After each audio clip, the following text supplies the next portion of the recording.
Brecht-Eisler, c'est le couple parfait parce que l'un sert le texte et l'autre la musique. Il y a un mariage parfait dans le sens des mots et le poids des sons, des rythmes.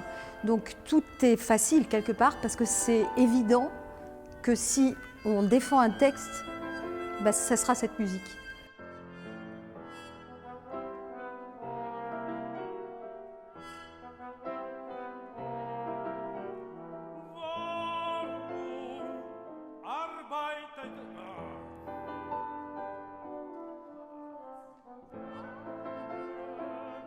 Si on en prend la première narration, la pièce est violente. La narration au sens littéral.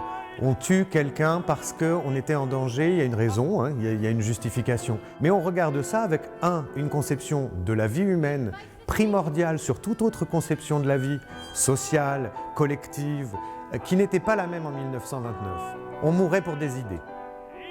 Aujourd'hui, mourir pour des idées, c'est du fanatisme. Donc il y a déjà une différenciation à l'intérieur de la compréhension de cette histoire. Et ensuite, toute cette histoire, toute cette pièce dans la pièce qui est montrée a un cœur de contrôle pour savoir ce qu'ils en pensent et si la décision qui a été prise était la bonne décision. Est-ce qu'ils ont pris la bonne mesure? Et bien toute cette pièce, elle est excessivement vivante, pleine de doutes, pleine de questionnements et surtout pleine de joie. C'est des gens qui croient énormément qu'on peut tous vivre ensemble dans un système qui fonctionne et qui n'oublie personne. Mais ne succombe pas à la pitié. Et nous avons demandé, es-tu d'accord?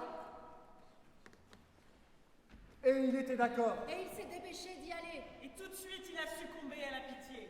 Die Maßnahme Brecht-Eisler, c'est une pièce qui était conçue participative. C'était des chœurs amateurs, ouvriers, qui étaient dans la rue et qui ont chanté cette pièce tous ensemble.